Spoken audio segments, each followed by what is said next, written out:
great to bump into you guys, and we've been coming to your business and been super excited to have you guys put something great there and watch it take off and really start to add value to the neighborhood and just having something there, right? Yeah. Thanks for your support. That's great.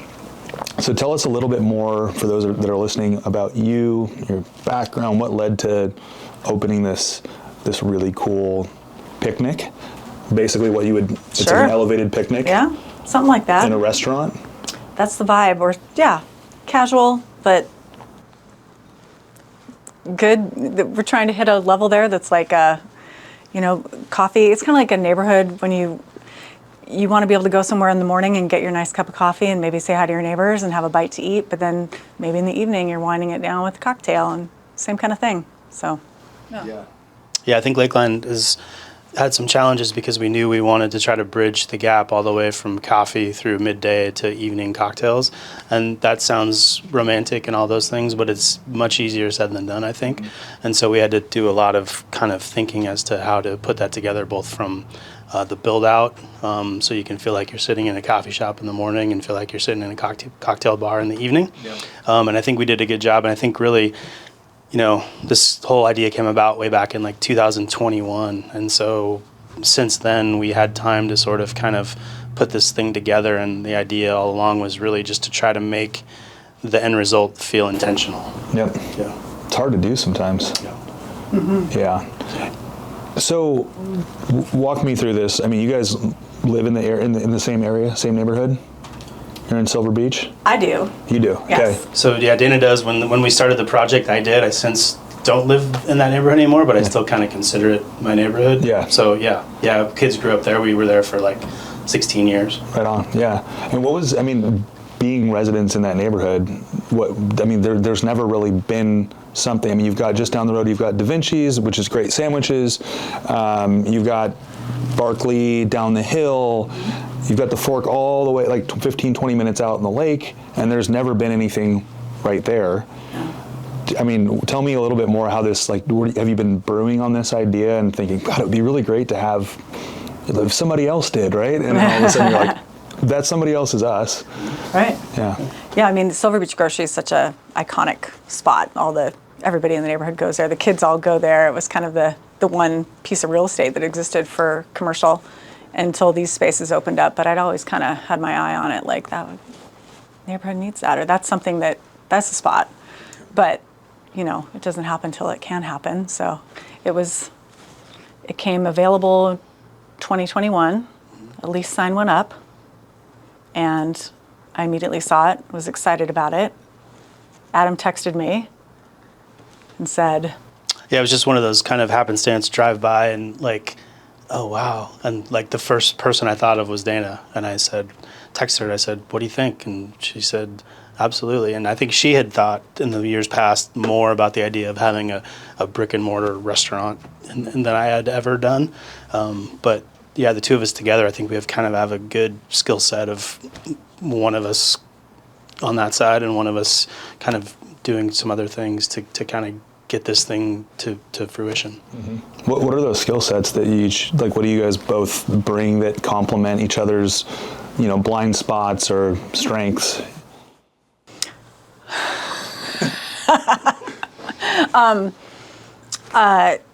I think I have a little bit more of the restaurant operational side of things. Adam has great business skills, people skills, appreciation for good food, good drink. I think we both have that. And just jumping in, willingness to take a risk. Tell me a little bit about that, because a lot of people think about it, but a very small percentage of people do it. And then of that group of people, there's a lot of people that do it and don't do it well, or very small percentage that stick around for a long time. Yeah. Yeah, no, I think that's right. I think there's one thing to have the idea, and there's a whole other thing to actually pull it off, both financially and all the other things that go with it. But I think it's just the commitment, because I think people maybe just sit and wait and say, oh, I hope someone does that, like you said, and at some point you are that person. Yeah. So yeah, I think it worked out well. My day gig, my real gig is I'm a land surveyor and I work in civil engineering.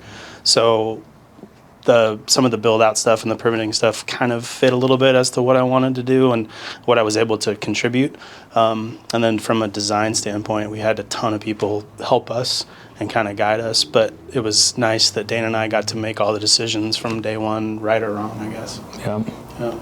So a lot of opinions or a lot of good perspectives is awesome, right? You have all these people that have different skill sets and different perspectives. How did you find the balance of like, okay, that's too many opinions and too many different perspectives versus like not enough? Yeah. How did you know what to listen to? Yeah, you kind of have to choose to not listen sometimes because everybody will tell you what they think should happen. But I think that we had a very similar kind of design idea or kind of feel for things, how it should look. So that was really nice. That was nice to not have any conflict there.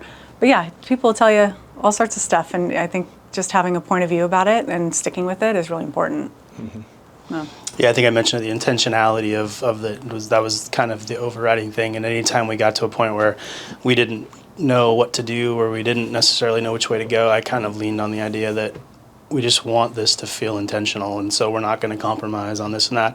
Part of that was great because it was such a small space that we kind of got to make it be exactly what we wanted to, and it wasn't a very large scale, so it kind of let us get our arms around it a little bit. Mm-hmm. That was kind of nice. So yeah, and it was just us. Like I said, we didn't have to check with anybody on what we were going to do. It was kind of us or our way or the highway. So yeah, it was good. They can be good and bad, right? But it turned out good, so that's awesome. When you're saying intentional, tell me a little bit more about like what was the intention? Like what was the intention around it? What was the design? What did you want people to feel? What's like the experience that you wanted to have when you walked in your own place that you wanted somebody else to have?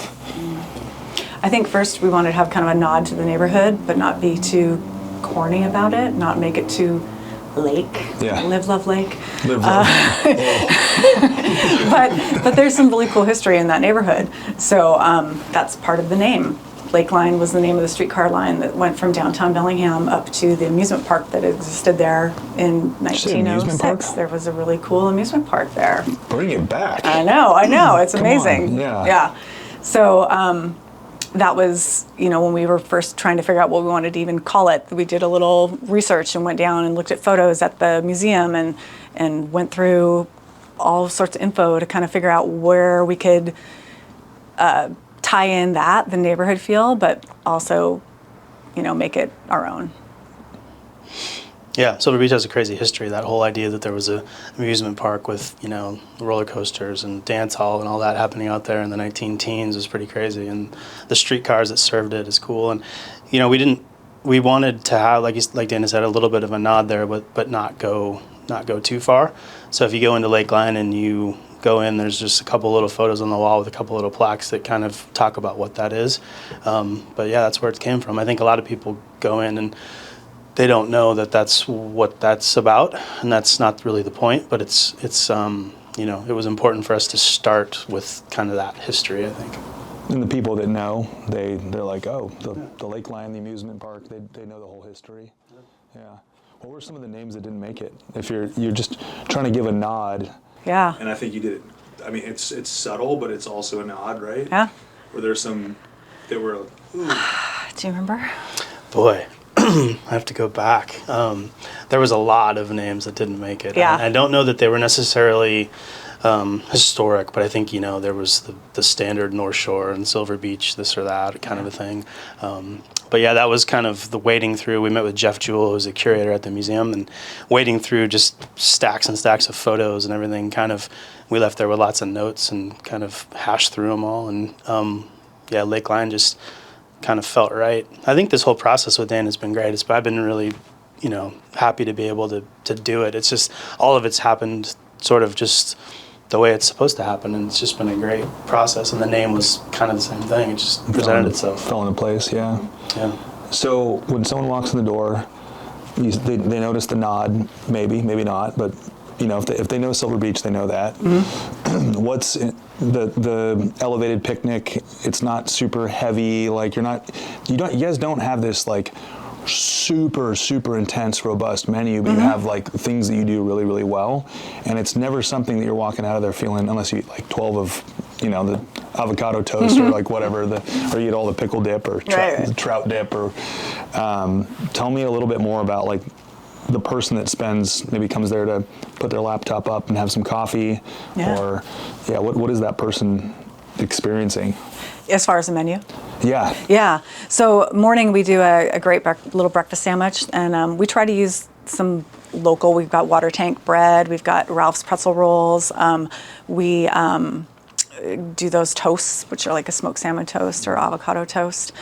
We have pastry from Mount Bakery and Lamination Station.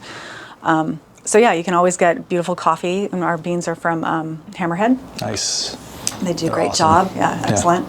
And so that's kind of our morning fare. We always make a fresh olive oil cake every day. Ooh. That's kind of good. I haven't had that one yet. Play around with that a little bit. We can give everybody a chance to be creative on the team and switch it up. And then as we go into lunch, we've got a couple salads, some sandwiches, tuna melt. We've got a brie and salami on a pretzel roll. Those dips, smoked salmon dip, and we've got a tapenade now, the pickle dip, cocktails. Got a nice selection of cocktails that are, not too far off classics, but we do a little twist. We've got a Diving Girl cocktail. That's kind of our, if you come in, you're going to notice the Diving Girl on the wall, and that's really our big nod to the lake. She does. Yeah, my form is not that good. I'm more of a splash guy. Yeah. Adam designed the Diving Girl and drew her out and built that sign, which is really kind of the showpiece of the store. So it's cool. Yeah, I think that part of the amusement park situations, they had some sort of high dive with a diving woman that would do this routine back in the day. So that was a little bit part of kind of where that came from. And then I think the overall kind of vibe, we both kind of gravitated to the kind of a mid-century-ish. And so we found some old stuff, we found some new stuff, and we were able to kind of incorporate that. But yeah, the Diving Girl was kind of another one of those kind of a little bit of a happy accident, honestly. Like we were looking for kind of like what do we want it to look like? And I was looking online and I found a neon sign that was for sale on eBay from some hotel in Palm Springs from like the 50s or 60s. I can already visualize it. And I was like, that's cool, but we can't afford that. And so we came up with kind of a stylized version of that and kind of leaned into that. And it's been great. It's been a great kind of little icon for us. Yeah. You kind of alluded throughout the conversation so far to like, when you're starting a business, some people have all the money in the world and they have maybe no intention. And then you have people that are somewhere in the middle that have a little bit of money, and you have people that just bootstrap it. And tell me a little bit more about bootstrapping. And like, I know it's kind of this like cliche term in business, but I feel like a lot of people go into business thinking that they need to have everything perfect and they need to hire this person and they need to sub this out and they need to, but a lot of the times when especially if you have a smaller space, you can do a lot of that yourself, right? Yeah.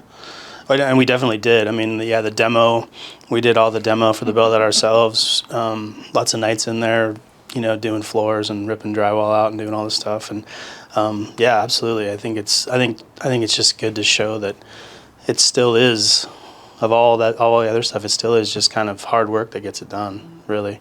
So yeah, we did a little bit of both, and we were fortunate enough to hire some great people to help us. We had Alexei Ford design build, do the build, and they did a great job. So it wasn't like we were doing the full build ourselves, but we were definitely hands-on doing as much as we could before we turned it over to the pros. Yeah. It's a really small space, so it was literally like measuring out a table and then a walkway and then another table, and can we get a couple inches here, and can we add this to the bar, and how down can to we? The inches. Yeah, because we needed it all. So intentional. How has that been so far? Because every time I've been in there, it's been busy. But also, I don't know if I know you guys are doing great and things are moving really well, but sometimes it's the space. Yeah. And tell me a little bit about like managing the space if on days that you guys are like really busy and people come in and they're that want to dine in. What is that space restriction been like for you? Well, it's really nice when the weather's nice, because then we have some outdoor space that gets used. We've got the side where we can have cocktails out there, and then the front, which is great. It seems to work pretty well. I mean, it kind of, our weekends in the mornings, it might be, you might have to wait a minute, but usually it's not too crazy, and yeah, it's a good, I think people are kind of realizing when our busy times are, and that everybody's super patient if it's not a table ready immediately. I think the layout too was as much to do with our staff being able to move and stuff. We got a really small kitchen and a small little bar area, and being able to have 2 or 3 or 4 staff serving this little thing was great. And like Dayna said, we made decisions that were literally like just making things 3 inches wider that made a big difference. Kind of to get kind of creative, get us where we got. Yeah. So you have these moments where you're starting to learn the trends of when you're the busiest. It sounds like probably Saturday, Sundays. Maybe is it Friday, Saturday, Sunday, or just mainly Saturday, Sunday? Busier as the week goes along. Progresses. Yeah. Are you finding that most of the people that are coming in are just pretty local to Silver Beach, or are you starting to see a pretty good draw coming in from other areas, or it's just like all over the board? Yeah, not necessarily. We have our regulars that we see that we know are from right in the neighborhood or where they come from. We've got a lot coming from Geneva or down the hill. So yeah, pretty much everywhere, but there's definitely a lot of neighborhoods people. Yeah. Yeah, we're starting to do a few events too. Like we've got a wine club going, so we've had just a few of the first versions of those things. So a wine club, we've had like 1 wine tasting. We're gonna have more. Just last night we had our first trivia night. How was that? So yeah, it was good. It was great. We did a cocktail trivia, and that was kind of fun. So we did like 5 rounds of trivia, and each round had something to do with a little cocktail that you got, and so the questions were based on the cocktail. So it was kind of cool, and a couple of our team kind of ran it, and it was kind of their thing, and they were all excited about doing it. So it was fun. They did amazing. It was really fun. Do you guys? This is always the big question, is because I know that events draw more people in, right? But at the same time, they can also cost a lot and not necessarily grow the business. And I know that Jesse and Adam at Overflow dealt with that. They had one year where they did more events than I could even count, and they're like, we just basically broke even, but our clientele grew. And tell me a little bit more, like, are you excited to do more events, or are you like, this is the clip that we're going to stick with, people like the clip, we're good with this? How are you feeling about that? Yeah, the events are pretty new for us. We kind of waited. We didn't jump right into those. But I think that anything that brings somebody new in because they want to come try out trivia night or something like that is great. I think it's really fun. And it's a fun way to meet your neighbors, too. Yeah.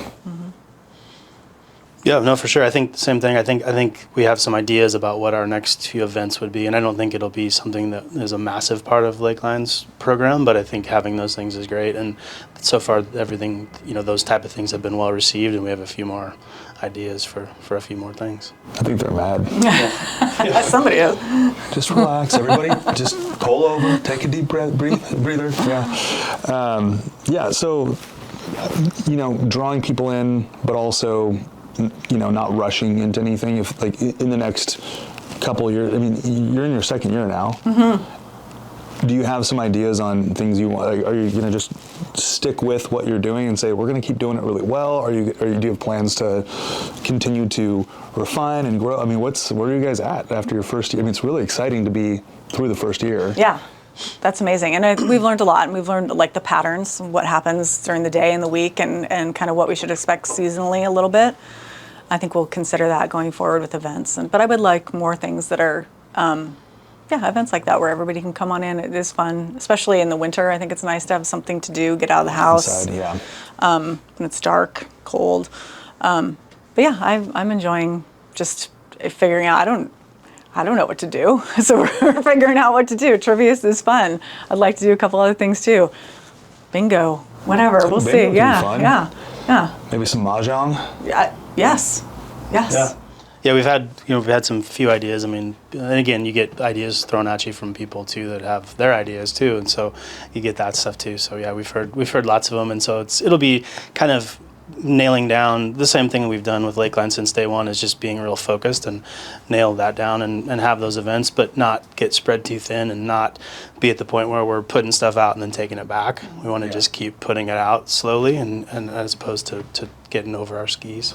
The slow growth, yeah. I feel like I'm there now, but it didn't start that way. Mm-hmm. Yeah, so envy anyone that says we're going to do this intentionally and we're going to do this, slow growth. And yeah.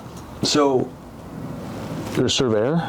That's right. Yeah. And you alluded also to a previous world. You had opened a TCBY, is what you had said. Menchie's. So I'm the co-owner of the Menchie's in Bellingham. Right on. And then, so we have the Lakeway location, and we used to have Bakerview location. That one's closed. So I've been doing that for about 13 years now. Yeah. Yeah. So you got the background. Yeah. So tell me a little bit more about that history with how did you get into the food world and the franchise and all the things. I'd always, prior to Menchie's, I'd kind of dabbled throughout my life in food related or hospitality related jobs or interests. Menchie's was something that I took my kids to. I was living in Mukilteo, took my kids to, and they got that spoon. And I was like, oh, look at that. What's this? And my husband at the time had gone to school at Western and wanted to move up to Bellingham. So we decided to give it a shot, put a pin in Bellingham, open that Menchie's. And that was 13 years ago. So it's been a really fun experience. It's especially like it looks like it's a revolving door. It's going. Yeah, it's really, it's fun. It's I'd never done a franchise, hadn't considered it. Menchie's is great as far as a franchise. They really are set up well. It's been awesome time. Great, it's frozen yogurt. Yeah. Yeah. Hey, got to be happy about that. So, but also great learning experience for LakeLine. Right. And that's the difference. LakeLine is really something that, a franchise is prescribed and it's set up and you don't have a lot of creative input into that. And that's what's been so great about LakeLine is that it's totally opposite. How do you split your brain between the two worlds? I mean, it's in the same bubble, right? But it's really two different brains. I guess, yeah. It's fun. I mean, that's what I love about LakeLine is it's just like from the start to get to decide what it's going to look like, to get to decide the menu, to just everything. That's been really a treat. You said you moved from Mukilteo. Are you from Bellingham? I came to school at Bellingham. I went to Westerns. I've been here since 90. I consider myself as local. I've been here since 91. Yeah. Yeah, same. I feel like there's a lot of people that didn't necessarily grow up here, including myself, but we ended up just sticking around for some reason. Wait, no, it's an awesome place. That's why. Right. Yeah, for sure. So what got you to stay here, and what brought you up here? Tell me a little bit more about the draw to Bellingham. So I graduated from Western, and I actually got a job, a construction-related job, which is what led me into land surveying. So that one thing led to another, and there you go. And it's been great. My company's Pacific Surveying and Engineering, and I do that with a few partners, and it's been great. But it's very corporate and very different than LakeLine. And I think maybe just the timing was great for Dayna and I both. We just were both ready for something else, and so we were able to keep our day job, so to speak, and then turn much of our focus, some days all of our focus, to LakeLine for a few years to do that. And it's been great. I'm really happy that it worked out the way it did. Yeah. Yeah, what do you guys love about Bellingham? I mean, you're here and you've stayed here, you came here, you stuck here after college like I did, and what are some of your favorite parts about this place? Bellingham's great. We moved up here when my kids were pretty little, and we live near the lake, and they're always in the water. It's such great, I feel like they're safe, they're running around, they're having a good time. It's beautiful here. The vibe is right. Yeah, I really enjoy it. I grew up in the Northwest, in Seattle and Ballard, but Bellingham is a little bit different pace, and I really like it. Mm-hmm. Yeah, college town vibe. It's just the right size. It's got the restaurants you want. It's got the art you want. It's got the outdoors you want. We're 60, 90 minutes from everything. It's just great. Yeah, it's been, when I got done with school, I knew I wanted to stay, and I didn't know how I was going to stay, and it ended up just, taking a construction job, like I said, and one thing leads to another. So I think one of the biggest things about Bellingham is we both have kids that are, late teens, college, finishing high school. I have two kids that are both in school, and to hear them talk about Bellingham to friends and stuff when they go places, and just how proud of it they are to say that they're from Bellingham, just makes me feel really good. And I think it's kind of cool to have our kids be proud of where they're from. Yeah. Yeah, you can't really say that. I mean, I'm from Seattle too, and I'm not. It's a place that my parents are slowly and my family is slowly moving away from, but up here really, and they've just heard me talk about Bellingham since I've been up here. So yeah, definitely a lot of pride in Bellingham around being from here and living here.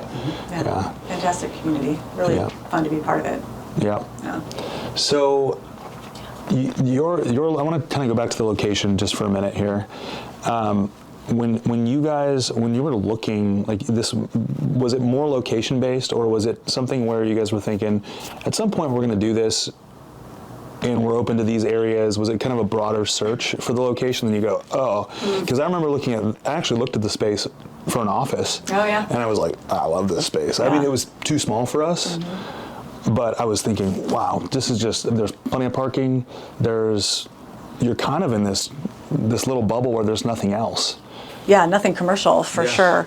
I think it was that space in that neighborhood, but then the process was so long to get there. We did kind of poke around and see what was coming up, and just always went back to that it was that, I think. That's just such a opportunity to get to be where nothing like that's been there before. Yeah, I think being in amongst the neighborhood like that was pretty unique, and we did look at some other places downtown and everything else, and nothing ever felt the same. And so by the time we kind of exhausted looking elsewhere, then this thing kind of popped back up and hit the ground. We were able to sign that lease, and that was an exciting day. I remember that day really well. Did you jump in the lake?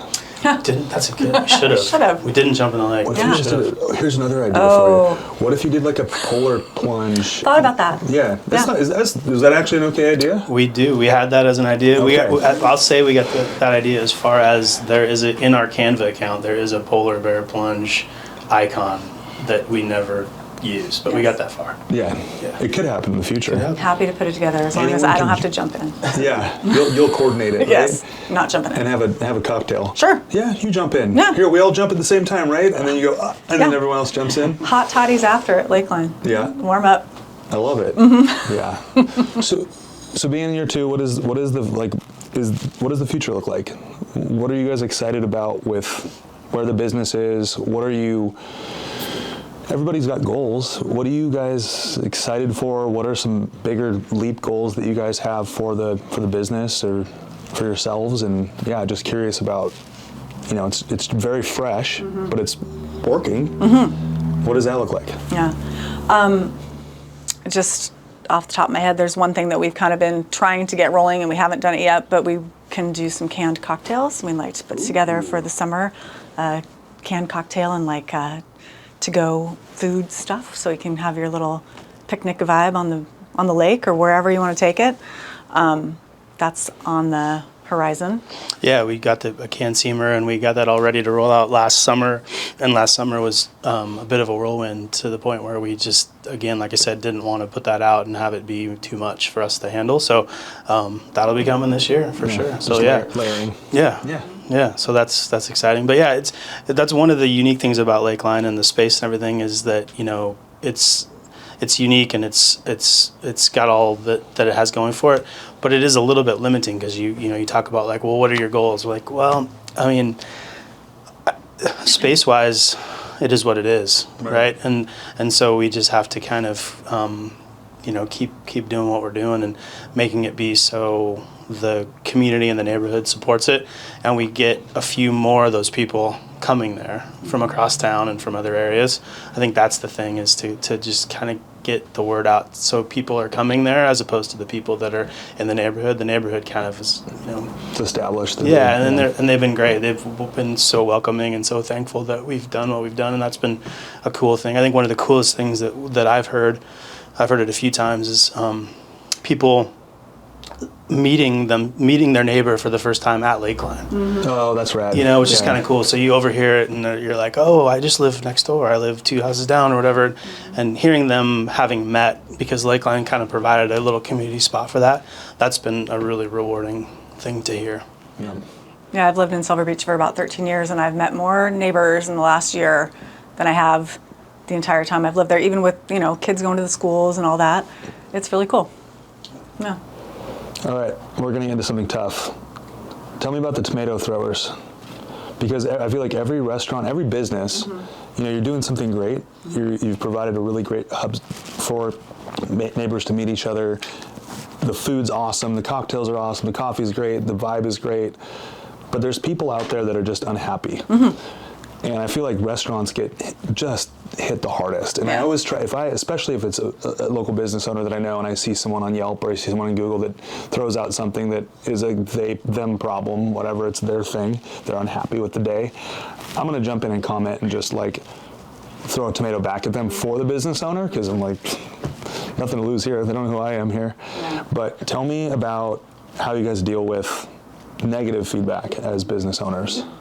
I think the first thing is just hospitality is the number one thing. We're there to create an experience for the guests that should be awesome every time, and that's our team making that happen. And we have a great team. Our crew's awesome, and they, I think that they provide that. And so, as long as we focus on that being our priority, you're still going to get people that aren't happy about anything. There's not a lot you can do about that, but I think as long as we kind of keep our attitude right and provide a consistent quality every day, then I don't know. I'm probably not gonna engage too much, but I'm gonna, see what we need to make it happen to make it better. Yeah. Oh.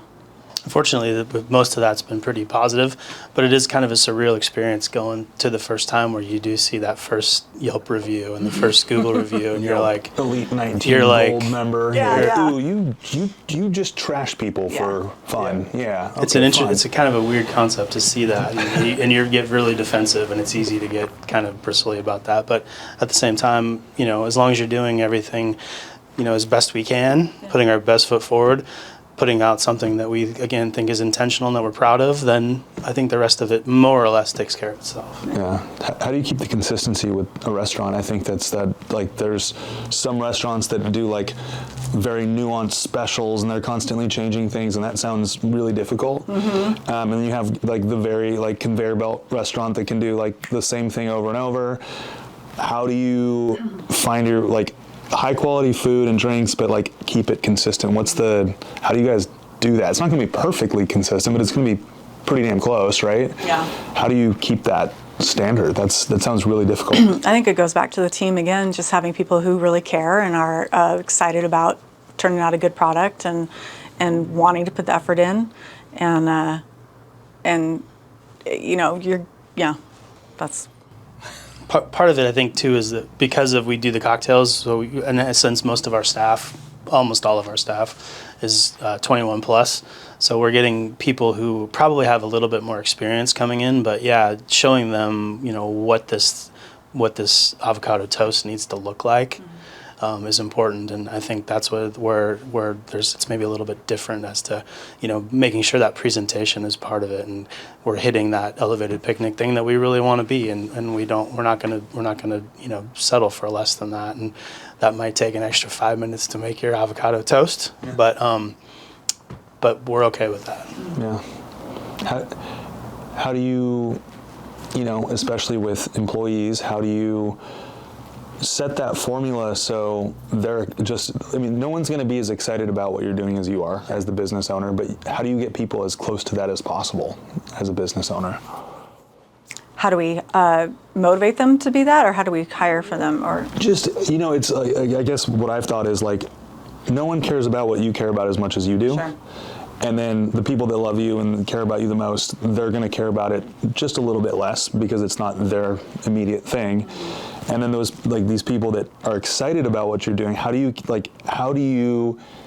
get them as how do you get them as invested? Maybe as like on standards or the experience or having fun, or how do you get them that excited about that? Yeah, that's kind of the magic, I think, that has to happen, and when it does happen, you definitely know what's going on, and the guests can feel it. I think that our crew is tight-knit, and they're all friends, and they all want to perform well and turn something out that they're proud of. And they do know that it has an intentional look to things. I always think, hopefully, maybe, you're only going to have one avocado toast that day or whatever it is, and you want it to be special, and you want it to look like somebody took a minute and thought about it, and that you're going to enjoy it. And I think that they've kind of got that idea too.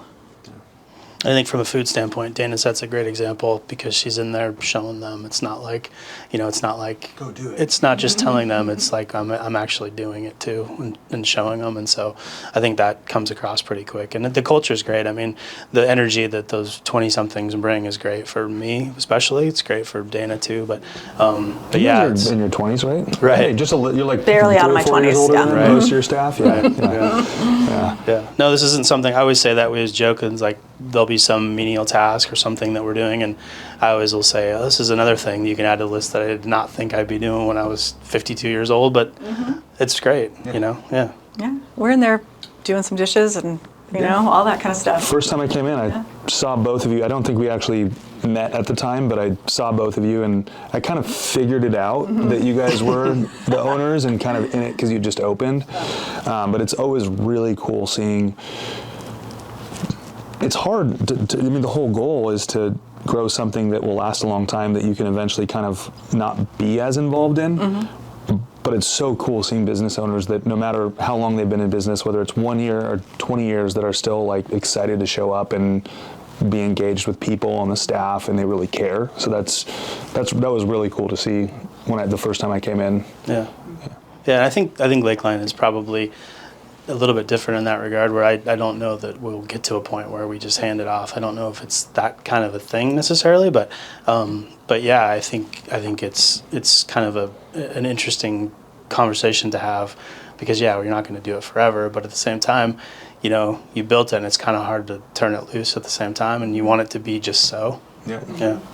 Let's talk about time. So you guys have a lot going on, it seems like, right? Just between different jobs and businesses and running this thing together. How do you find time for yourselves? What do you do for fun? Like what's is it work? Do you work at LakeLine for fun, or is it more like this is my blocked out time? Because I think a lot of people that own businesses get kind of wrapped up in they get obsessed with the thing doing. And I'm not saying obsessed in a bad way, but just it becomes their passion. How do you find time for yourselves? What do you do? What do you do outside of all I the do things? think it's fun working there, Yeah. but somebody just recently asked me what my hobbies were, and I was like, oh. Can you define hobbies? Yeah. You do have to kind of carve out some time and be intentional about that too, Yeah. I think LakeLine or any other business is one of those where people ask me about it, and I say that it's great. I wouldn't want to do it by myself. And I think that's a major difference of doing a business with someone like Dayna, where we lean on each other a lot, and we just know that what needs to get done is going to get done, and that's huge. It's the same way with the other business I'm involved with. I wouldn't want to do that by myself either.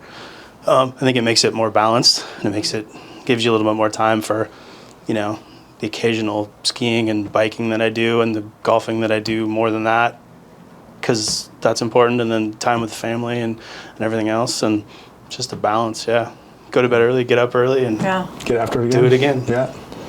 How has it been for your kids to see you both do this? They're on the payroll. Oh, they're on the payroll? Oh, they're at LakeLine on the payroll? Yeah, both my daughters work there. His son has worked there. It's great. It's actually, I think it's really good for kids to see that, to see their parents make something. And then they are invested. They love, it's awesome for them to have that, like, kind of pride. You see it. And yeah, it's really fun. It's great. I love working with them. Yeah. Do you ever? This is kind of in the other direction. Do you find it sometimes? Is it more difficult to give feedback to your kids than the other employees, or do you feel like it's just like it actually is really good? Yeah. No, I think it's really good. They take the dynamics seriously, for sure. and right on. And they're watching out for you. They're good set of eyes to have. Yeah. Yeah. That's awesome. Totally.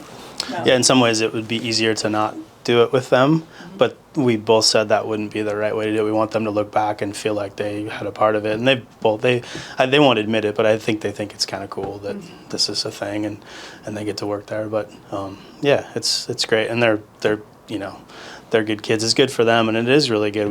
They can see that if you want to do it, you can do it. It's it's out there. Yeah, it's really valuable experience. Yeah, I know that. I know a lot of people who don't think they have some sort of dream or some goal, and it doesn't have to be. It can be really a simple thing, and they're afraid to do it because they don't have any experience. So that's so invaluable to your kids, and potentially even more than going to college. You know, if they wanted to, just that business experience, understanding the grit, right? Yeah. Right. Or that maybe you didn't go to school for this, but you might end up there. That there's all sorts of twists and turns along the way, and just try it, see what happens, Yeah.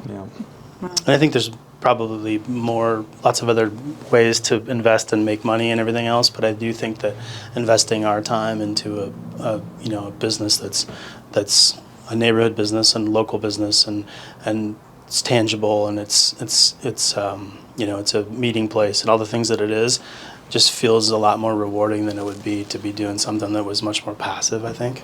Yeah. Yeah. So I have to ask,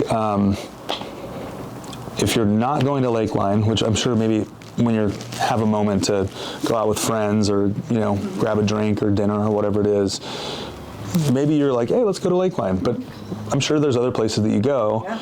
Tell me, what's your ideal night that if you're not going to LakeLine, where are a couple places that you might go and enjoy yourself in Bellingham? I'm a fan of Red Light. They make a great cocktail. Love the space. Astoria also, good stuff there. Row is awesome addition. Yeah. Go to Hammerhead Coffee Shop a lot in the mornings. Let's see. I got some regulars. Got some regular spots. Yeah. El Swanito is one of my favorites. It's delicious. Yeah. Love it. That's probably my go-to to start date night or end date night or whatever it is. So yeah, Bellingham's great. I mean, there's lots of per capita, so to speak. We got a lot of good options, which is part of why I love it. Hasn't always been that way. Hasn't always been that way. Because if you got here, when did you get to 91. Yeah. Yeah, there wasn't much. There wasn't much. It was, there was some bars and some restaurants that have stuck around and haven't, but it didn't seem like there was much. So how do you feel about this, kind of this growth and this evolution and these really? There's obviously some that have closed down, but there's been a lot of really great additions and very different. There's a lot of the same. Realistically, there's a lot of the same, breweries. Most of them are great. Good beer, good food, but it's a lot of the same kind of fare. And then there's all these really unique, cool additions, including you guys, to that whole, ball of food in Bellingham. No, I love it. I think Bellingham could use more. Keep coming.